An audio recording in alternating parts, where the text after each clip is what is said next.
Right, so we're right on 10 a.m. Perth time. Good afternoon and good morning, everyone who's joining us today.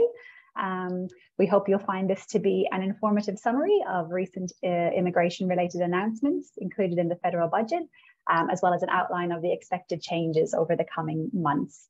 Before we get started, I'd like to begin by acknowledging the traditional owners of the land on which we meet today.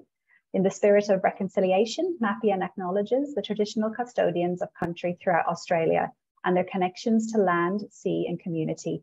We pay our respect to their elders, past, present and emerging, and extend that respect to all Aboriginal and Torres Strait Islander peoples today.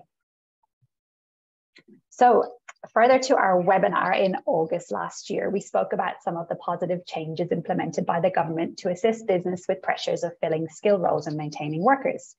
The good news generally for employers and skilled migrants is that the Labor government has recognised the changes needed to be made to the skilled migration programs to make sure these once again are working to support Australia's current and future skills needs. With the recent Job Skills Summit in September, that was a starting point of what will no doubt be a thorough review process of the programme. There have been some good measures already announced to provide flexibility to visa holders onshore who are able to immediately support Australian employers. Some of these are temporary in nature and restricted by current regulations and legislative settings, but are a good start.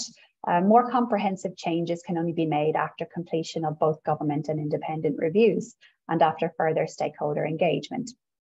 So hopefully you'll find today engaging. Samantha will be doing most of the talking and going through the slides today, but in respect of our agenda, we're going to cover the budget announcements made recently, outcomes to date and potential changes to come from the Job and Skills Summit, priority occupation list changes, processing direction, which has been quite interesting, concessions that have been put in place for certain onshore visa holders, and some upcoming reviews and anticipated changes, which we hope we'll see in the near future.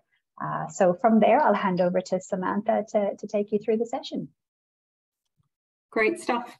Thank you, Sarah, and thank you again, everyone, for joining us today. So first thing that we just want to go through, some of this might already be known, but just to summarise what was in the Home Affairs portfolio budget statements that came off the back of the broader budget in October. So the general kind of theme and statement from the government is that the migration program definitely contributes to the government's goals of lifting productivity and building our sovereign capability. And I think based on recent announcements by the Treasurer, the Home Affairs Minister and the Immigration Minister, I would think the government is definitely seeking to return to a more responsive migration program, one that meets not only our skills needs on a short-term basis, but also in the longer term, because I think, you know, after changes made over the last few years, we have a certain cohort of skilled workers who really can only see a temporary residence future in Australia. And that's, I think, impacting on our ability to get some of the skills that we need. So really excellent to see more funding allocated to DOHA and to immigration, because there were some substantial funding cuts in the last budget. We do need more case officers very desperately. So $42.4 million is going into supporting the hire of 500 new case officers. I think from what we've heard, we're about halfway through that recruitment process. So we are seeing, sorry, I've skipped ahead of myself here. We are seeing processing speed up, which is really good. So there are some applications coming through that have been in the pipeline for quite some time, and new applications going in again for accredited sponsors that are getting picked up like they used to be. So, you know, that processing's down to around 2 to 4 weeks for an accredited sponsor for a TSS visa. We have an increase in the number of places available under the Permanent Migration Program. Also very good news. So we're currently up to 198,000 places for this financial year. There are about 16,000 not used last financial year, we've been told as well. So I think over the course of 2 years, it probably doesn't represent too big an overall increase, but it does allow us to retain, you know, quite a few skilled people on a longer term basis. The focus is on offshore applicants as well, currently under the processing directions. So a lot of these places will be filled by people who aren't already in Australia. And certainly that's being done with intent to bring more people into the country rather than using those places for people currently on shore. If we go back to the additional case officers too, just one thing to note, it was really unclear in the budget papers if these would be ongoing positions. There was a comment in there that made it look like maybe they'll only be fixed term placements, sort of 9 to 12 months contracts. But so long as they clear the backlog and things return to a faster process overall, then that probably doesn't matter too much. 175 million for a new permanent Pacific engagement visa.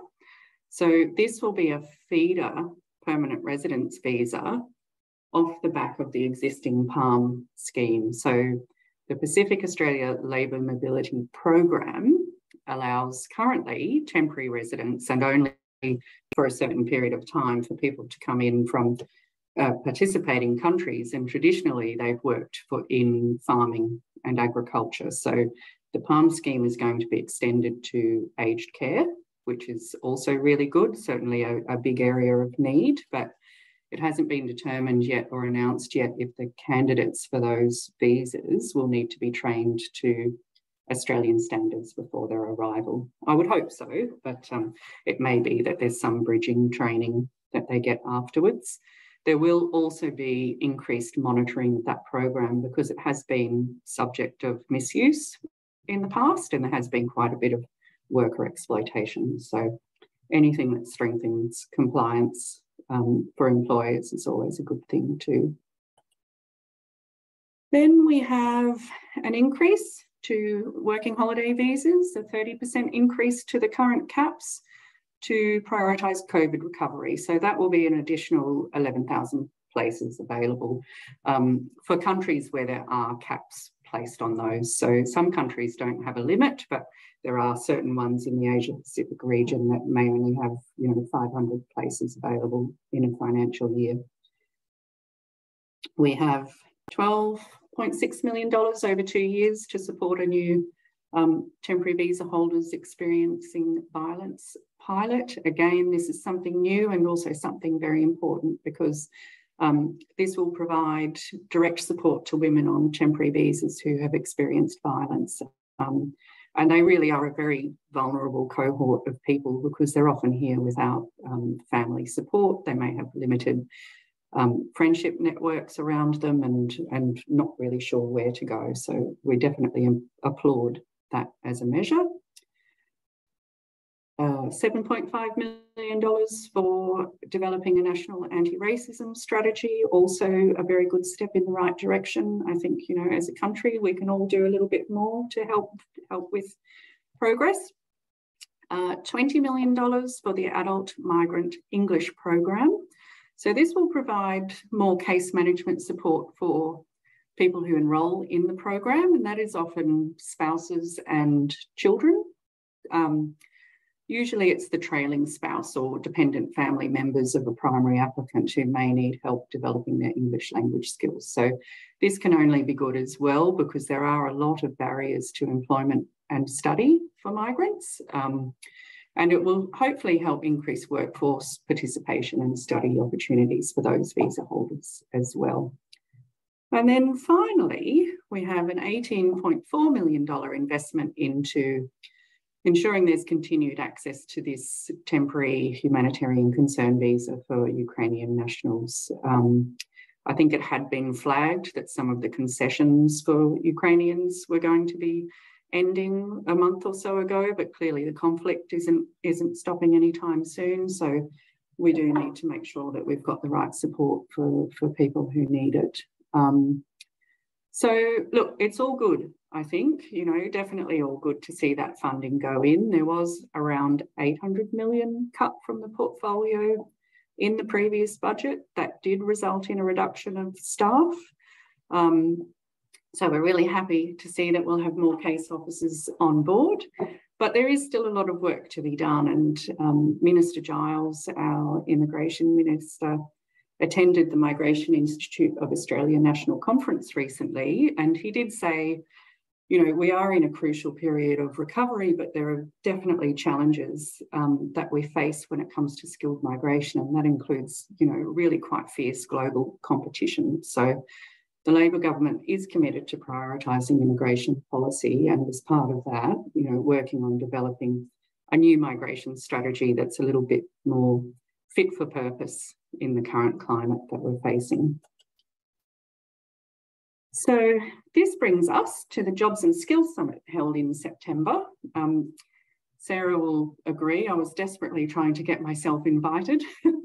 Didn't quite get there, but we have been invited to provide a submission before the end of November just to give feedback on the immigration pieces that were covered. So after the summit, the government took a range of immediate actions, including increasing the number of places in the permanent migration program. So that was confirmed in the budget, and the budget also delivered an additional 3,000 places on top of what was previously announced. So that's all good.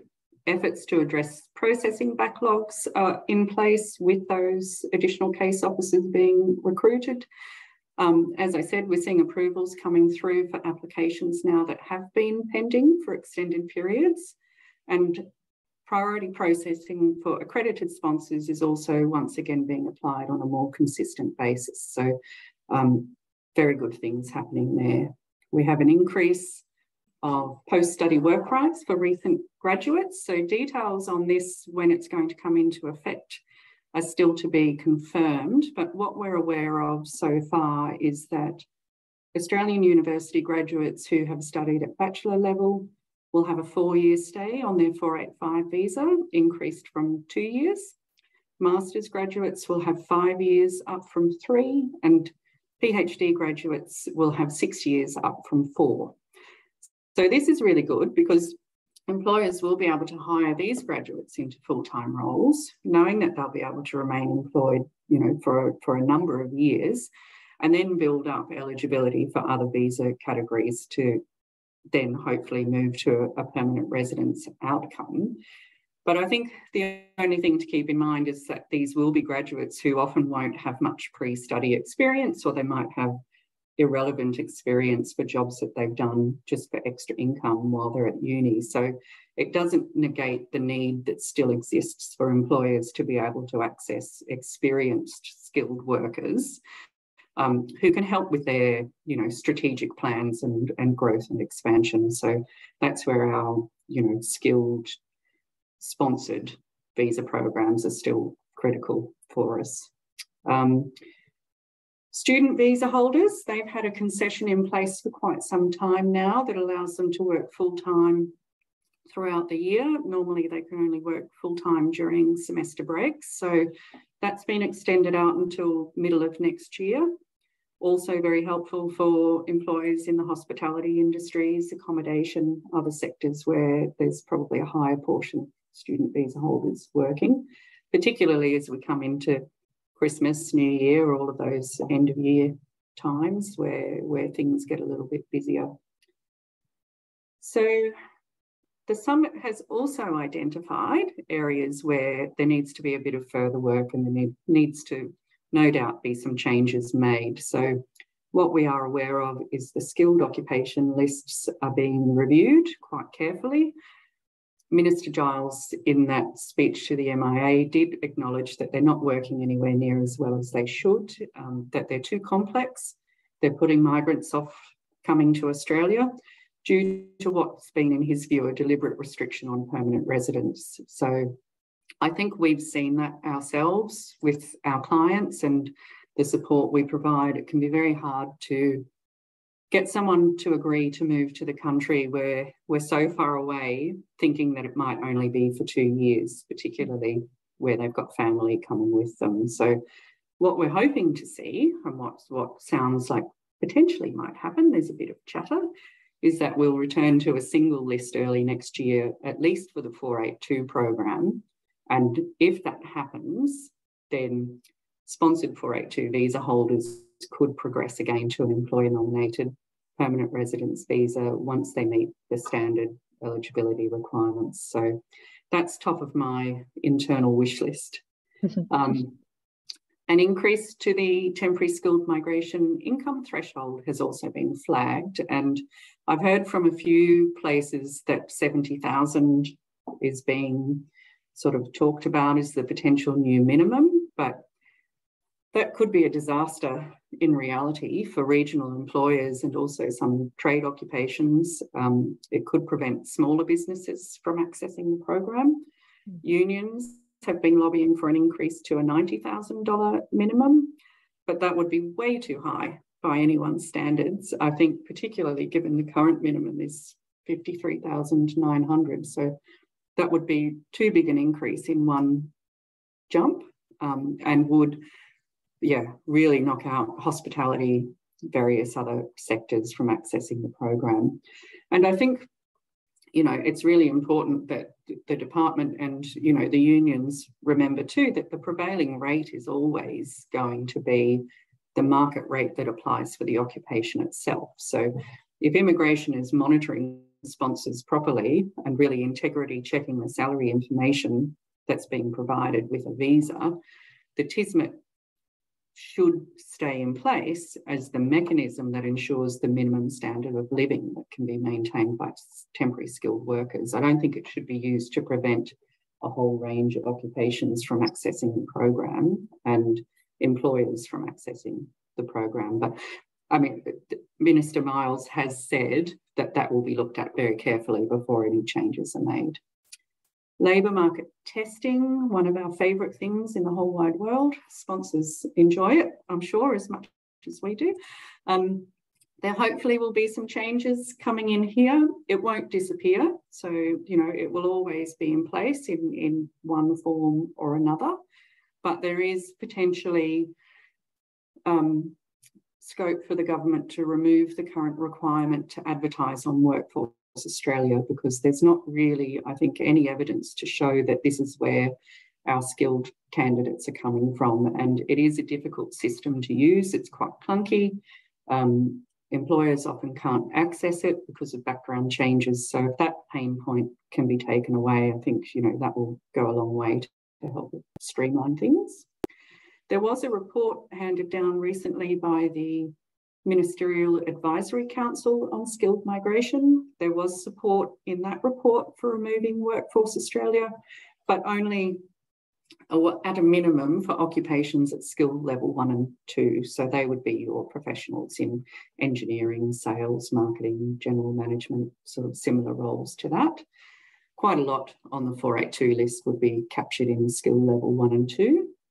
They also recommended removing it for in-demand occupations that have been identified as being in acute national shortage, easing it for regional employers as well. So, there's a few things being discussed in that space, which all three of those, if they were put into place, would be very welcome, very helpful. The Skilling Australians Fund levy, which is also, puts a high cost on sponsorship. I don't think it will disappear, but the council, Skilled Migration Council, again indicated quite a strong support for a potential reduction in the SAF for smaller businesses with turnover of less than $5 million for regional employers, potentially halving the current amount payable and removing the requirement for employers to pay a second levy when the same employer transitions to another visa. So that would be cases where you have an existing 482 visa holder going through a renewal process, or they might be moving to the permanent 186 visa. So just removing the need to pay again when you go through those processes. And support for an extension of the refund provisions for the SAF levy, which is currently very limited. So refunds, they're suggesting, should be available for all refused nomination applications. Maybe it should be extended to where an employee doesn't start employment for whatever reason, or where they leave employment regardless of how long they've been employed for. So not just within that 12 months, but if there's been a 4-year levy paid and they leave in the second year, then 2 years of that levy should be refunded. So we'll see what happens there. It is a good revenue tool for the government, so they may not be wanting to touch it too much, although it would make sense to not have to pay it again if you're just moving your employee from temporary to permanent status. So stakeholder engagement, as I noted, that's currently underway. So submissions are open for the task force and they're due by the 30th of November. So we'll be putting something in just outlining, I guess, our wish list of changes and what we're aware of as pain points for our clients. They seem to be fairly standard across all industries. It doesn't change too much. New ministerial direction. So priority processing has changed. While borders were closed and during COVID, the government introduced a priority migration skills occupation list, which allowed for faster processing for the occupations on there. I think it went up to around 31 occupations at one stage. And occupations on that list that were also in critical sectors were able to access travel exemptions quite easily and also receive priority processing if they were onshore. So this new direction is effective from the 28th of October and establishes new priorities. I've listed those out here, but it also removes the previous PIMSOL and critical sector priorities, and it has also removed priority for the global talent and business innovation and investment programs. So it's interesting because everyone knows Medibank and various other companies have been hacked recently. As an AHM member, I'm a little concerned about my own data being out on the dark web, but ICT security specialists were on the PIMSOL and they're no longer considered a priority off the back of this change, and very interesting that that's the case. So we have priority 1 as healthcare and teaching occupations. They're listed out here. Priority 2 will be TSS subclass 482 visas across all occupations where they're sponsored by an accredited business. Occupations and positions based in regional areas as defined. Permanent and provisional applications from offshore that count towards the migration program, excluding the significant investor visa. So there will be global talent applicants in this 4th priority group, but global talent in itself won't be a priority anymore. And then all other applications are grouped in at number 5. Now, the concern we have is that this would include TSS applications for people who are being sponsored by a business that isn't accredited under the TSS program. And this could still be a problem because these are the people that have been identified off the back of recruitment campaigns already. They have their job offer, their employer or prospective employer has lodged an application, but if they're in cohort number 5, they may not get picked up with any level of speed. So certainly we believe that the TSS applicants for non-accredited sponsors should be sitting at least at level 3, and that's something that we'll be putting into our submissions as we go forward and as they become due. We are attending the Home Affairs Industry Portfolio Summit next week, and there are a couple of workshops that we're joining in the afternoon. So, we'll mention that in those forums as well, where the opportunity presents.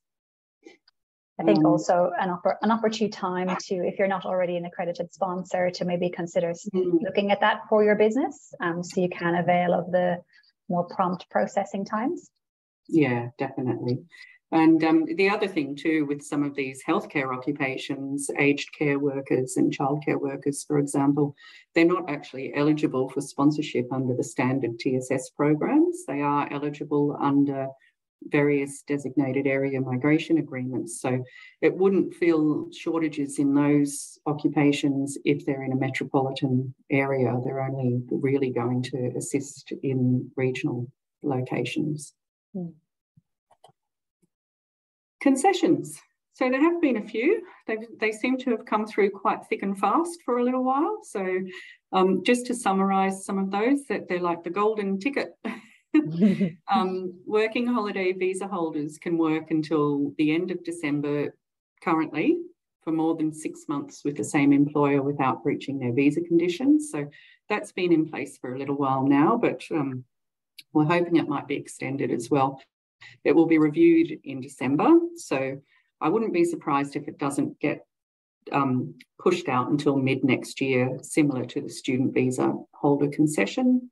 Student visa holders, we've touched base on those already.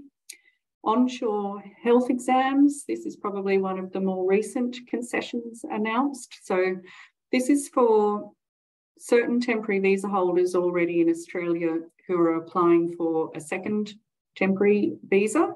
There is a list of prescribed visas. The department is automatically waiving the health requirement for these candidates.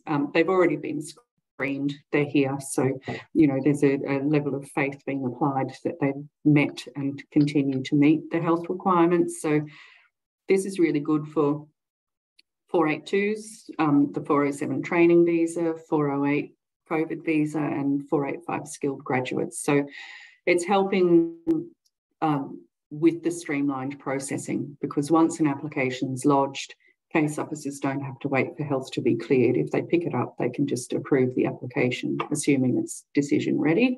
And it's also freeing up health exams for onshore applicants applying for permanent residence, because the examination times really did extend quite substantially because of COVID as well. Exam centres were closed, and then just a massive backlog of applicants were queued and waiting. So not sure how long it's in place for, but you know, we'll certainly enjoy it while we can. And the other thing that's happened in the background with health exams is we can access health referral letters in advance of lodgement again now. That was restricted during COVID as well, so we couldn't front load health exams for an application. Now that we can do this again from a practical perspective, it does mean we can return to complete and decision-ready applications being lodged in the first instance, wherever that's possible. And that helps the department and us with just, you know, making sure things are moving a whole lot faster. We have a couple of COVID concessions that have been really good. So again, with these current occupation lists where we've got people on the short-term skilled occupation list, they can't currently apply for a 186 employer-nominated permanent visa.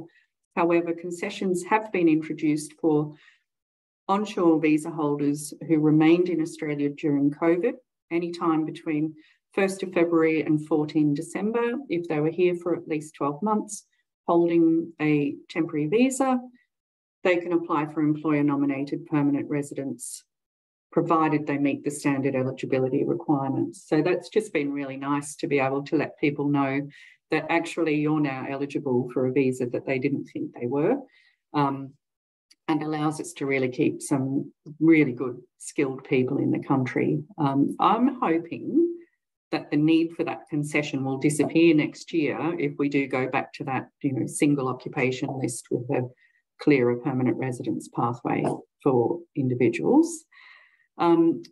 We then also have, under the program currently, people on a sit-sole occupation can only apply for 2 TSS visas, and they can only apply for 1 onshore renewal after they've held the first one.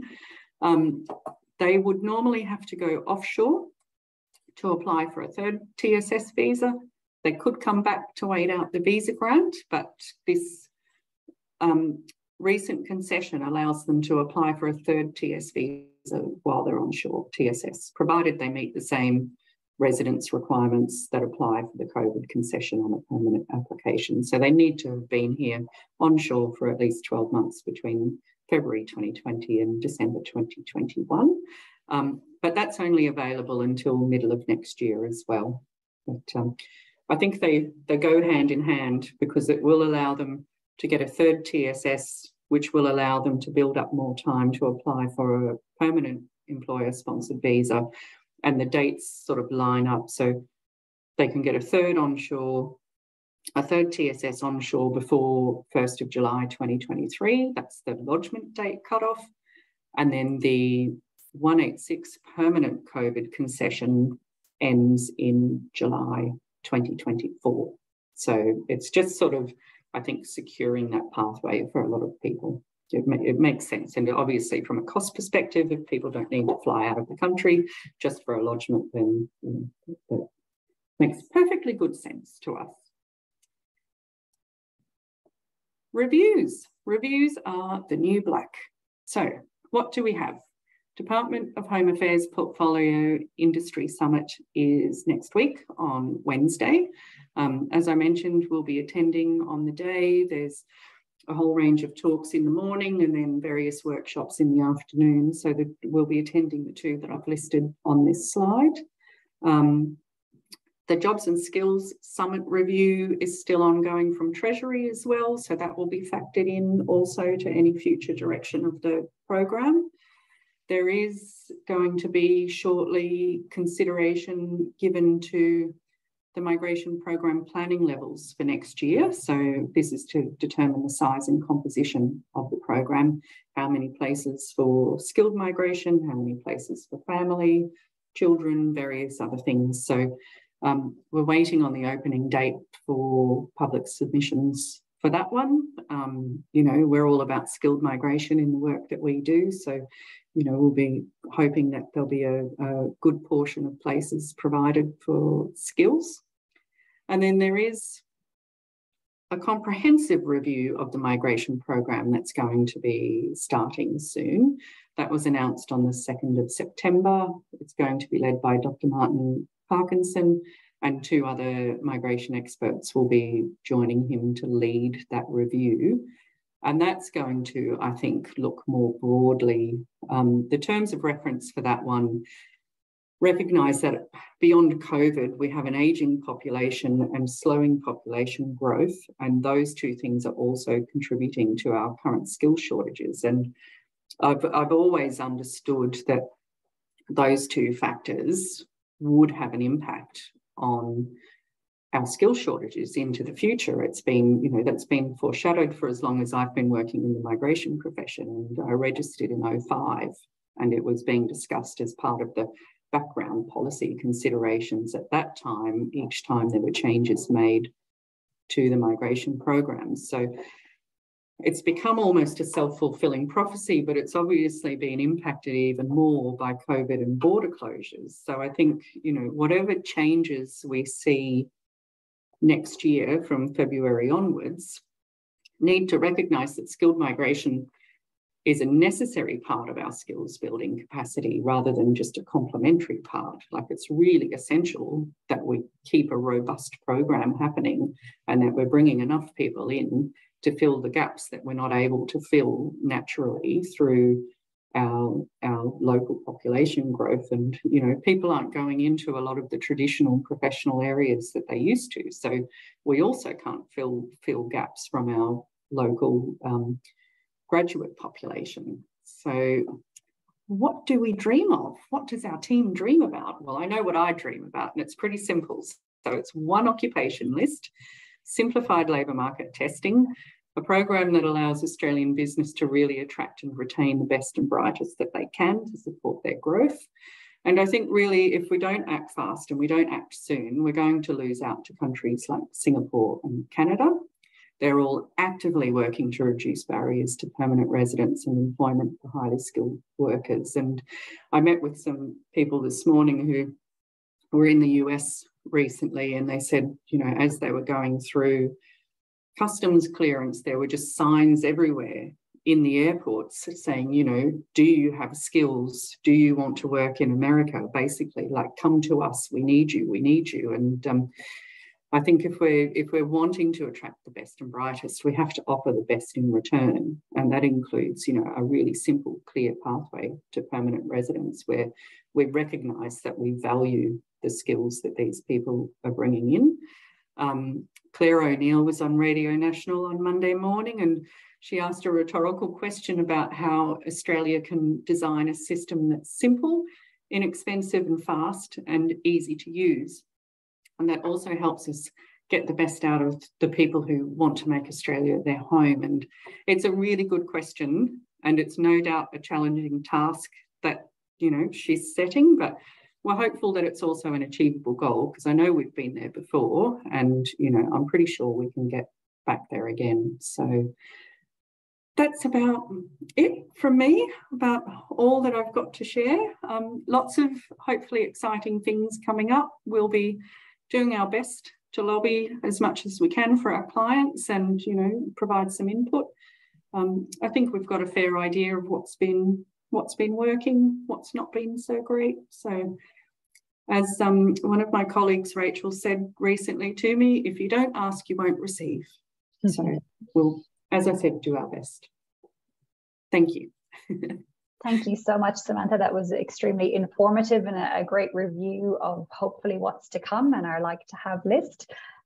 So our summary is finished there. If anyone's got any questions, I'm happy to navigate the Q&A chat box. Obviously, anything specific in relation to your business and potential candidates, we're more than happy to take those offline. But if you've got any further questions in relation to what's just been discussed this morning, this afternoon, please do pop your question in the chat box. We can wait a few moments, and if there isn't any, we can call it a day so you can get on with your work.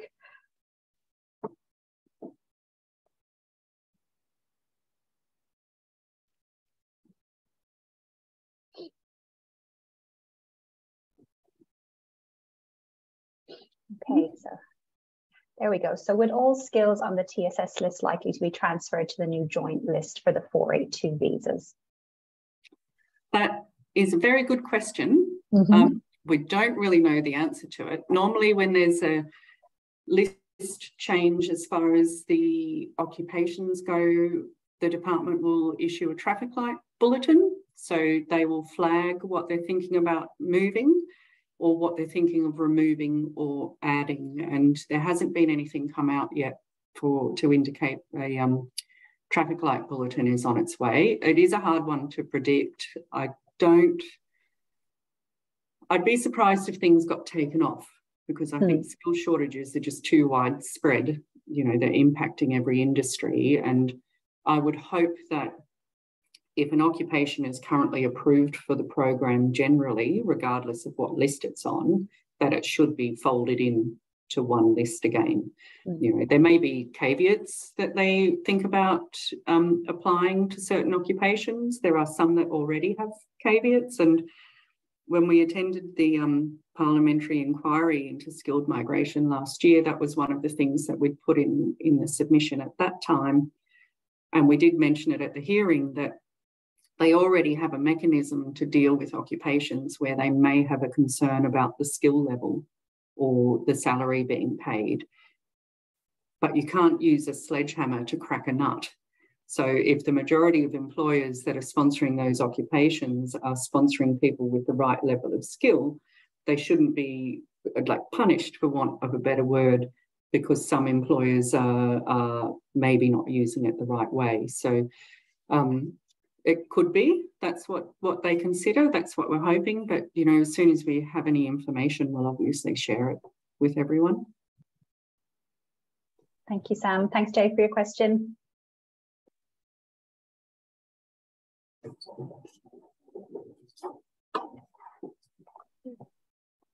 So I don't see any other questions popping up, but that's not to say there's not any. So if you need to reach out to Samantha or myself, please feel free to do so. I think, Sam, on the next slide, we might have our email addresses. So we do. Hang on. Have a look. Where am I? Here I am. There we go. Awesome. Thank you, Sam. So any questions, feel free to give Samantha or myself a call. Happy to talk through your scenarios with you and provide you with guidance. If you're not on our immigration mailing list for updates and alerts, drop us a quick note and we can add you to that list. We'll try and send timely alerts, but Sam and I are usually on LinkedIn anyway, so add us as a friend and you can keep up to date as to what's happening in the immigration space. So thank you everyone for your time today. I'm glad we finished in time with a few minutes to spare. appreciate everyone taking the time to join us, and hopefully you found the session really informative. Have a super day. Thanks, everyone.